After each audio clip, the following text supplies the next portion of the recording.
The Washington Wizards lost to the Los Angeles Lakers 119-117 on Sunday night. Here are 5 takeaways from what went down. 10 in a row. The Wizards are going through an especially difficult stretch at the moment, and no sequence has perhaps better defined it than what transpired in the closing moments of their loss to the Lakers on Sunday. LeBron James was just inside the half-court line when he was trapped by Deni Avdija and Kyle Kuzma. James passed the ball off of Kuzma's leg, somehow scooped it back up and dribbled through the middle of the court to find Thomas Bryant under the basket for an easy go-ahead dunk with 7.4 seconds left. A broken play led to the game-winning shot. That's how things are going for the Wizards right now. Washington has now lost 10 straight games and 13 of their last 14. They have begun a difficult West Coast trip with 3 consecutive losses.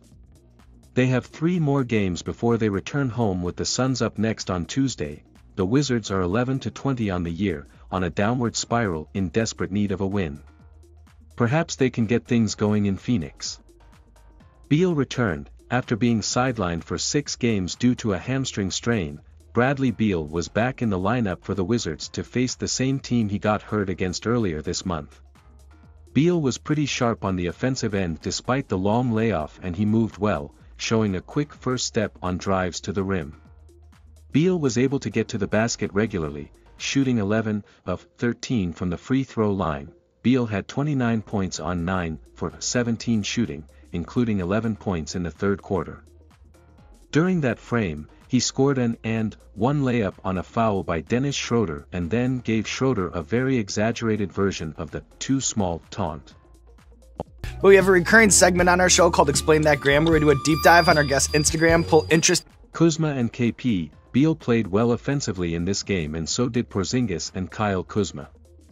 Porzingis had 21 points, 11 rebounds, 5 assists, 2 steals and a block. He had 13 points in the third quarter, as the Wizards outscored the Lakers by 15 in the frame. It was in that quarter when Porzingis finally broke through from three-point range after missing his first 6 attempts. Porzingis had gone without a 3 in his previous 2 games, so he needed a few to go down. Kuzma came through with 22 points, 16 rebounds, a block and a steal. He shot 9 for 18 from long range and once again made a series of shots playing bully ball around the rim.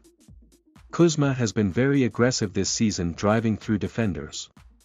He has a knack for gaining momentum and attacking defenders who don't have their feet set. It's an effective weapon that no one has really figured out how to stop. Secondary pieces. Anthony Davis was out for the Lakers, which was a significant break for the Wizards, given AD just dropped 55 points on them 2 weeks ago. I wake up cool, but this keeps it going. New goal. But the Lakers found a way to compensate for his absence, as they still outscored the Wizards in the paint 66-58. Thomas Bryant, 16 points, 10 rebounds, made some plays around the rim to hurt his former team. The Lakers also had Lonnie Walker for step up with 21 points, Austin Reeves contribute 12 points and Damian Jones make some noise early with a few dunks. The Wizards, though, didn't exactly show off their depth in this one. Monty Morris, Will Barton, Corey Kispert and others struggled to find an offensive rhythm.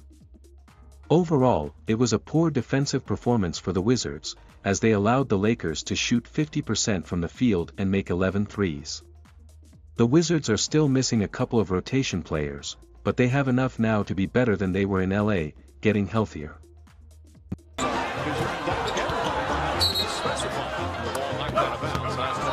Gafford had one of the best plays in this game, a monster dunk on the fast break assisted by Kispert. But just a play later, he injured his right ankle when landing awkwardly after contesting a shot at the rim. Gafford returned to the game to throw down more dunks, but still it is something to monitor moving forward, especially given injuries have been such a storyline for this team of late. Beal came back in this one and Porzingis returned the game before. The Wizards are still waiting on Delon Wright, hamstring, and Rui Hachimura, ankle bone bruise. Reports from the road suggest those guys are making progress, but there have been no indications either is imminent to return. Wright has now missed 27 games, while Hachimura has been out for 15 games. Hachimura has now missed 94 games through his 4 NBA seasons.